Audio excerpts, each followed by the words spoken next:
Welcome to మన TV news బులెటిన్ల ముందుగా headlines. Delhi పేలుడు బాధ్యులను ఎట్టి పరిస్థితుల్లో వదిలిపెట్టాం, ప్రధాని మోదీ హెచ్చరిక.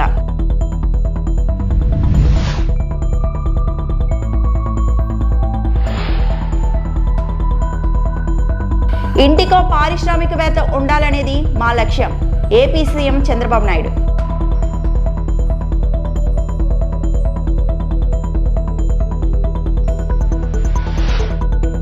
ఖరీఫ్ ధాన్యం కొనుగోలుకు ప్రభుత్వం సిద్ధం, మంత్రి Nadendla Manohar.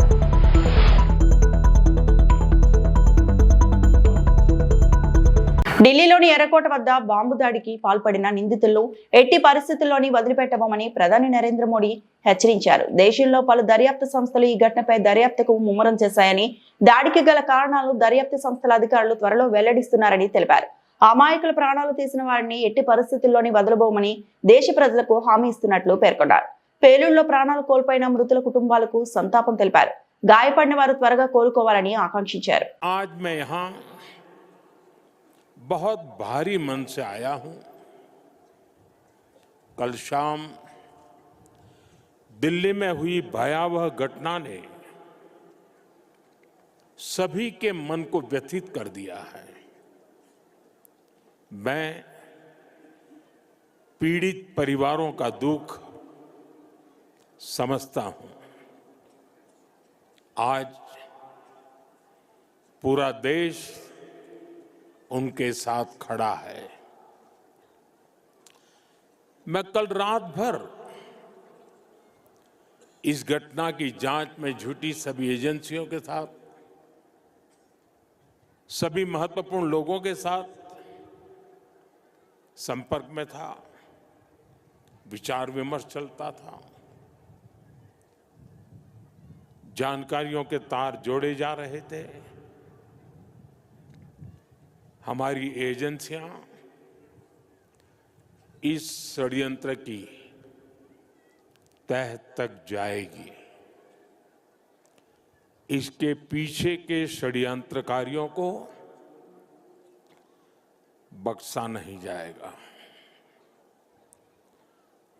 All those responsible will be brought to justice. ఇంటికో పారిశ్రామికవేత్త ఉండాలనేది తమ లక్ష్యమని ఏపీ సీఎం చంద్రబాబు అన్నారు. రెవెన్యూ సమస్యలు పరిష్కరించే బాధ్యత తనదని పేర్కొన్నారు. ఈ ఏడాది 1,00,000 మంది మహిళలను వ్యవస్థాపకులుగా తీర్చిదిద్దుతామన్నారు. వినూత్న ఆలోచనలతో కొత్త పరికరాలను విద్యార్థులు తయారు చేయాలని సూచించారు. ప్రకాశం జిల్లా కనిగిరిలో పెద ఈర్లపాడులో సీఎం పర్యటించారు. ఇందులో భాగంగా ఎంఎస్ఎంఈ పార్కును ప్రారంభించారు. రాష్ట్ర వ్యాప్తంగా 50 ఎంఎస్ఎంఈ పార్కులకు వర్చువల్ గా ప్రారంభోత్సవాలు, శంకుస్థాపనలు చేశారు. ఈవేళ 329 ఎకరాల్లో 15 పారిశ్రామిక పార్కులను సీఎం ప్రారంభించారు. 587 ఎకరాల్లో మిగిలిన 35 ప్రభుత్వ, ప్రైవేటు ఎంఎస్ఎంఈ పార్కులకు శంకుస్థాపన చేశారు. బాపట్ల జిల్లా వేటపాలెం మండలం నాయనపల్లిలో చేనేత పార్కుకు వర్చువల్ గా శంకుస్థాపన చేశారు.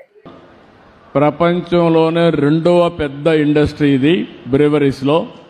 అలాంటి ఇండస్ట్రీ ఇంత ఫాస్ట్గా చేయగలిగారంటే, ఒకటి speed of doing business, 2 speed of executing the project, 2 deadly combination.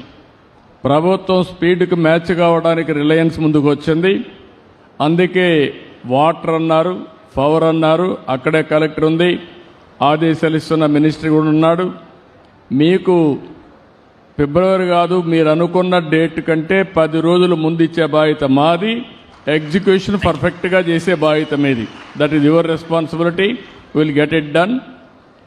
Yesterday Mukesh also spoke to me. I had an occasion to talk to him.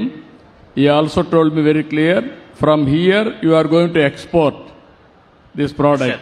I am very happy, proud of you. 175 MSME పార్కులు పెట్టి ప్రతి ఒక్క కుటుంబానికి ఒక పారిశ్రామికవేత్తను తయారు చేసే బాధ్యత ఈ ప్రభుత్వం తీసుకుంటాం. మీ అందరి కోసం మీరు చూస్తే ఏపీ ఐఐసి 21 ఇంజనీరింగ్ వర్కులకు మనం శంకుస్థాపనలు చేసుకున్నాం. ఇంకో పక్క 1597 సంస్థలు ఎంఎస్ఎంఈ సంస్థలు ఈరోజు మనం అవన్నీ కూడా శంకుస్థాపనలు చేసుకున్నాం. ఇవి కాకుండా ఈ వారంలో 99 కంపెనీలకి శంకుస్థాపనలు ప్రారంభోత్సవాలు చేస్తున్నాం. ఇవన్నీ కూడా 2,65,000 కోట్ల రూపాయలు పెట్టుబడులు వస్తున్నాయి. ఇంకో పక్కన ఈరోజు 25 సంస్థలు ప్రారంభోత్సవం చేసుకుంటున్నాం. ఇందులో కూడా మీరు చూస్తే 25,695 కోట్లు పెట్టుబడులు వచ్చాయి. ప్రధాని Modi, CM Chandrababu, deputy CM Pawan Kalyan కలయిక అద్భుతమని కేంద్ర మంత్రి శివరాజ్ సింగ్ చౌహాన్ అన్నారు. ఆ ముగ్గురు కలిసి రాష్ట్రాన్ని అభివృద్ధిలో ముందుకు తీసుకెళ్తున్నారని చెప్పారు.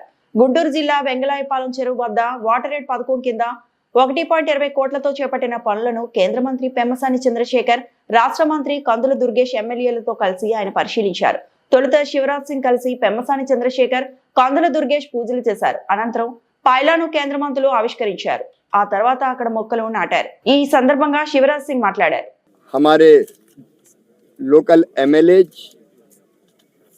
और बाकी साथियों के साथ वाटर शेड महोत्सव का प्रारंभ हम कर रहे हैं और प्रधानमंत्री जी की प्रेरणा से इस बार वाटर शेड में हमने तय किया है कि हम पुरानी जो वाटर बॉडीज है उनको भी ठीक करेंगे, उनका पुनरुत्थान करेंगे। जल ही जीवन है, जल के बिना जीवन नहीं और मिट्टी के बिना खेती नहीं। तो पानी भी बचाना पड़ेगा और मिट्टी सॉइल भी बचानी पड़ेगी। और वाटर शेड की योजना, प्रधानमंत्री सूक्ष्म सिंचाई योजना, जल और माटी दोनों को बचाने के लिए वरदान है। वाटर शेड मिशन के अंतर्गत कई वाटर बॉडीज बनी पहले, चेक डैम, स्टाफ डैम, बोरी बंधान, पर्कुलेशन टैंक, जिससे वाटर रिचार्ज भी हुआ। 6-6 मीटर तक पानी ऊपर आया, अंडरग्राउंड वाटर का लेवल इंक्रीज हुआ,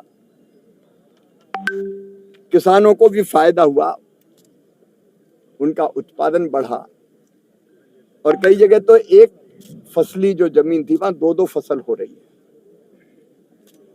लेकिन कई वाटर बॉडी पुरानी है, जैसे यहां हम खड़े 150 इयर्स पुरानी ये वाटर बॉडी जो पहले यूजलेस थी, पानी भी गंदा था, कोई उपयोग नहीं था। मैं चंद्रशेखर जी को, उनकी टीम को, एमएलए साहब को और उनकी टीम को, गांव की कमेटी को बहुत बधाई देता हूं कि वाटर शेड मिशन के अंतर्गत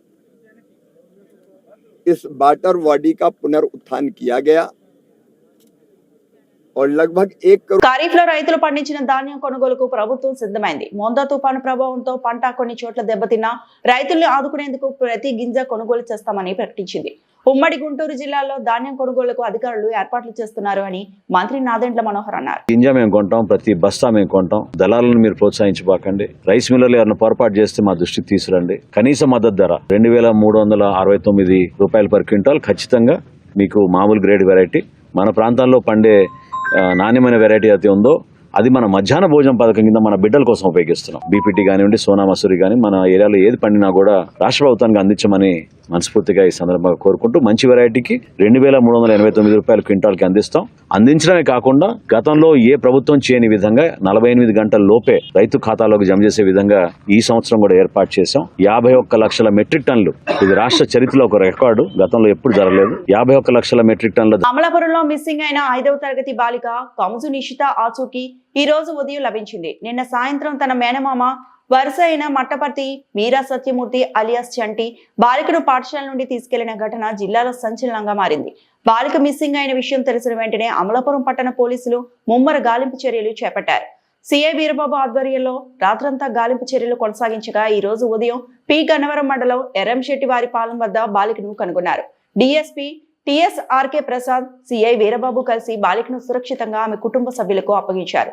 బాలిక ఆచూకీ కనుగొనడంలో నిన్న సాయంత్రం నుండి విశ్రాంతి లేకుండా కృషి చేసిన పోలీసు బృందాన్ని నిశ్చిత కుటుంబ సభ్యులు, పట్టణ ప్రజలు అభినందించారు.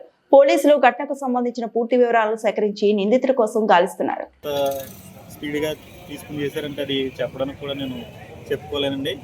అదే రకంగా నా బంధువులు కానీ, నా మిత్రులు కానీ, నా స్నేహితులు శ్రీని గారు కానీ, రాజేష్ గారు కానీ అందరూ కూడా దీన్ని నైట్ అంతా వాళ్ళు నిద్రాహారాలు మానుకుని తెల్లవారులు డిపార్ట్మెంట్తో సహకరించి నా పాపని మీరందరూ నాకు అందించినందుకు మీ అందరికీ కూడా చేతులెత్తి నమస్కారాలు తెలియజేస్తాను. నిన్న సాయంకాలం సుమారు 6:30 ప్రాంతంలో కముదు రమణ గారు వాళ్ళ పాప స్కూల్ నుంచి ఇంటికి రాలేదు, వాళ్ళ దగ్గర బంధువు అయినటువంటి ఈ సత్యమూర్తి అనే ఆయన తీసుకొని వెళ్ళిపోయాడు అనే సమాచారం మాకు ఇవ్వడం జరిగింది. దాని మీద కేసు నమోదు చేసి దర్యాప్తు చేయడం జరిగింది. దర్యాప్తులో భాగంగా కాకినాడ వైపు వెళ్ళాడు అనే సమాచారం మీద ఒక 2 బృందాలని కాకినాడ పంపించడం జరిగింది. మళ్ళీ తక్కువ టైంలోనే కాకినాడ నుంచి మళ్ళీ గన్నవరం వైపు వచ్చాడని మాకు సాంకేతిక పరిజ్ఞానం ద్వారా తెలియడం వెంటనే మళ్ళీ ఇంకొక 2 బృందాలని ఇక్కడ అలర్ట్ చేసి స్థానికులందరినీ కూడా అలర్ట్ చేయడం జరిగింది. గతంలో నేను పీగన్నవరం పనిచేయడం వల్ల అక్కడ స్థానికులు పోతాయిలం కానీ, కారుపల్లి కానీ, వెళ్తే పీగన్నవరంలో ఉన్నటువంటి యువకులు అందరూ కూడా చాలా త్వరితగతిన స్పందించి ఎంటైర్ నైట్ ఏ ఒక్కరూ కూడా ఒక్క సెకండ్ కూడా పడుకోలేదు. అదేవిధంగా నైట్ అంతా కూడా మా పోలీస్ అధికారులు, మా డిఎస్పీ గారు, అడిషనల్ ఎస్పీ గారు, మా ఎస్పీ గారు కూడా కంటిన్యూగా ఫాలోఅప్ చేసి యాక్చువల్గా లొకేషన్ కానీ మనకి సిడిఆర్ కానీ కొంచెం టైం పడుతుంది. అయినా కానీ హైదరాబాద్ ఆపరేటర్స్తో మాట్లాడి మరి ఏ క్షణం ఆ క్షణం తీసుకురావడం వల్ల ఇది ఇంత సక్సెస్ఫుల్గా జరిగింది. ఎందుకంటే ఎవరైతే ఈ బిడ్డ తల్లిదండ్రులు ఉన్నారో వాళ్ళ యొక్క షాప్ కానీ అది సాధ్యమైనంత వరకు మీ పాపను తీసుకొచ్చి వాళ్ళ కుటుంబానికి భరోసా పోలీస్ డిపార్ట్మెంట్ తరఫున ఇవ్వాలని కృత నిశ్చయంతో ఈ ఆపరేషన్ చేయడం జరిగింది. దీనికి సహకరించినటువంటి మన అమలాపురం ప్రజలకు కానీ, లేదంటే పీగన్నవరం ఉన్న ప్రతి ఒక్కరికి కూడా ధన్యవాదాలు తెలియజేసుకుంటున్నాను. Thank you so much. ఇంకో విషయం ఏంటంటే ఇది సోషల్ మీడియాలో వైరల్ అవ్వడానికి మీడియా కూడా చాలా ప్రముఖ పాత్ర వహించింది. ఇది కూడా చాలా ఒక మంచి సైన్ అండి. అంటే ఒక కోఆపరేటివ్గా మీడియా కానీ, ప్రజలు కానీ, పోలీసు అధికారులు కానీ ఒక ఆపరేషన్ చేస్తే సక్సెస్ అవుతుందనేది ఇది ఒక మంచి తునక. నిజామాబాద్ జిల్లా ఎడపల్లి మండలంలో పీడీఎస్ బియ్యాన్ని అక్రమంగా తరలించే ప్రయత్నాన్ని పోలీసులు అడ్డుకున్నారు. ఖచ్చితమైన సమాచారంతో ఎడ్డపల్లి ఎస్ఐ రమాదేవి నేతృత్వంలో బృందం అనుమానాస్పదంగా వెళ్తున్న టాటా ఏసీ వాహనాన్ని ఆపి తనిఖీ చేయగా సుమారు 15 క్వింటాళ్ల పీడీఎస్ బియ్యం అక్రమ రవాణా చేస్తున్నట్లు గుర్తించారు. అధికారుల వాహనం బియ్యాన్ని స్వాధీనం చేసుకుని కేసు నమోదు చేశారు. ఈ సందర్భంగా సివిల్ సప్లై అధికారి మహేష్ మాట్లాడుతూ పీడీఎస్ బియ్యాన్ని అక్రమంగా రవాణా చేసే వారిపై కఠిన చర్యలు తీసుకుంటామని తెలిపారు. ప్రభుత్వ ఆహార భద్రతా పథకాలను దెబ్బతీసే ఈ తరహా చర్యలు నిరోధించేందుకు పహారా బలపరిచినట్టు పేర్కొన్నారు. ప్రజలు ఇలాంటి అక్రమ రవాణా గమనిస్తే వెంటనే అధికారులకు సమాచారం ఇవ్వాలని ఆయన విజ్ఞప్తి చేశారు.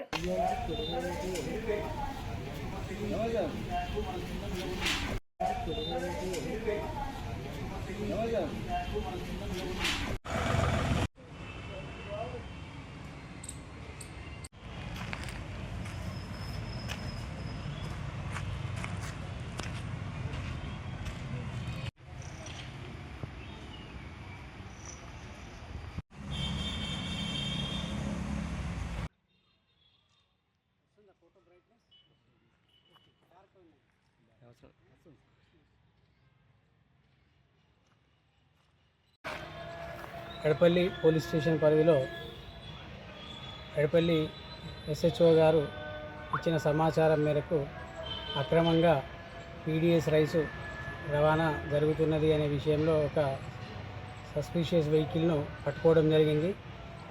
అట్టి పట్టుకున్న వాహనాన్ని మరియు బియ్యాన్ని ఇక్కడ పోలీస్ స్టేషన్లో పోలీసు వారి కస్టడీలో ఉంచడం జరిగింది. దాంట్లో భాగంగా మేము అట్టి బియ్యాన్ని మరియు అక్కడి వాహనాన్ని మేము స్వాధీనపరుచుకొని తదుపరి పంచనామా నిర్వహించి సివిల్ సప్లై పీడీఎస్ యాక్ట్ ప్రకారంగా, ఈసీ యాక్ట్ ప్రకారంగా మేము కేసు నమోదు చేసుకొని అట్టి అక్రమ బియ్యం రవాణా చేస్తున్న వారిపై చట్ట ప్రకారంగా చర్యలు తీసుకున్నట్టుకు పోలీసు వారికి మేము కంప్లైంట్ ఇవ్వగలం.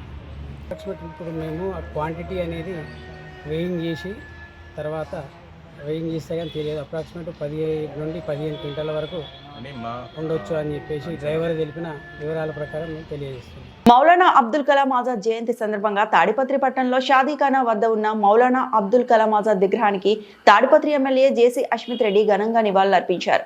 అనంతరం వక్ఫ్ బోర్డు చైర్మన్ ఆయుబ్ ఆధ్వర్యంలో జరిగిన సమావేశంలో ఎమ్మెల్యే పాల్గొన్నారు. ఈ సందర్భంగా ఎమ్మెల్యే అష్మిత్ రెడ్డి మాట్లాడుతూ ప్రతి ఒక్కరూ అబ్దుల్ కలాం ఆజాద్ గారి చరిత్ర తెలుసుకోవాలని అన్నారు. ఎక్కడో మక్కాలో పుట్టి మన దేశానికి సేవ చేయాలనే ఉద్దేశంతో ఇక్కడికి వచ్చి అతి చిన్న వయసులోనే ఎమ్మెల్యే మంత్రి అయ్యారని అన్నారు. ముస్లిం పిల్లలను చాలా మంది తల్లిదండ్రులు చిన్నప్పుడే పనులకు పంపిస్తారని, కానీ వారు అభివృద్ధి చెందాలంటే చదువుకుంటేనే సాధ్యమవుతుందని ఆయన అన్నారు. చదువుకు సంబంధించి ఎవరికైనా సహాయం కావాలంటే తనను సంప్రదించాలని, ఖచ్చితంగా మీ పిల్లల అభివృద్ధి కోసం నేను ముందుంటానని అష్మిత్ రెడ్డి తెలిపారు. ఈ కార్యక్రమంలో వక్ఫ్ బోర్డు అధ్యక్షుడు Ayub Basha, municipal vice chairman Shaik Shavali, Haj committee director Reshma Parveen, Hayat Pasha Qadri, Waqf board vice president Nazeer, Gora lawyer Hanif లెటర్నూర్, దాదాపీర్ కాద్రి, వక్ఫ్ బోర్డు మెంబర్ ఫారూక్, అల్లా బకాష్, ఆరిఫ్, మనియర్ ఇంతియాజ్, జమీర్ తదితరులు పాల్గొన్నారు. కానీ మనం ఖచ్చితంగా జీవితాంతం గుర్తు పెట్టుకోవాలా. ఇందాక సాయం చెప్పినట్టు హిస్టరీ అనేది మనము తెలుసుకుంటా ఉండాలా. కేవలం ఏదో మనకి మంచి చేశారనేదే కాదు, కానీ హిస్టరీ తెలుసుకొని ఒక వ్యక్తిని మనము ఎంత ఎక్కువ ప్రేమించి అదే రీతిలో మనం కూడా పోవాలని ఆలోచనతో మనం గుర్తు తెచ్చుకుంటా ఉండాలా. ఈరోజు కూడా నేను అప్పుడప్పుడు ఏదన్నా రాజకీయం కానీ సొంత పనులతో కానీ ఏదన్నా చేయడానికి కొంచెం భయపడుతున్నానంటే నాకంటే ముందున్న పెద్దలు ఏం చేశారో, ఏ విధంగా చేసింటే బాగుపడిందో అవి ఆలోచిస్తూ ఉంటా. సో ఖచ్చితంగా మనము జ్ఞాపకం చేసుకుంటూ ఉండాలా. ఎక్కడో మక్కాలో పుట్టాడు ఆజాద్ గారు, అయినా కూడా మన దేశం ఎన్ని కష్టాల్లో బాధలో ఉండేది చూడలేక మన దేశం బాగుండాలని చెప్పి యంగెస్ట్ పొలిటీషియన్ గా, ఆ రోజు యంగెస్ట్ మినిస్టర్ గా ఆ కాలానికి మన ఆజాద్ గారు నిలబడ్డాడు. మరి నేను చెప్పేది ఒకటే, ఆజాద్ గారు ఒకటే అనేవాళ్ళు ఎప్పుడు, చదువు చదువు చదువు చదువు.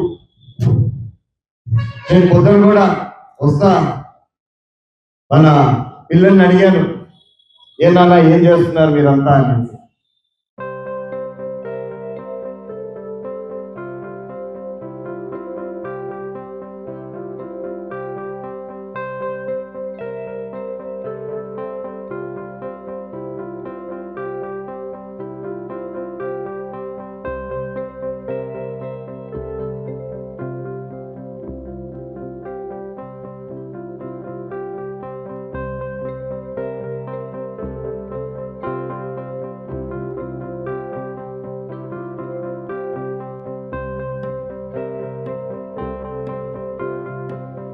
ఈ వార్తలు ఇంతటితో సమాప్తం.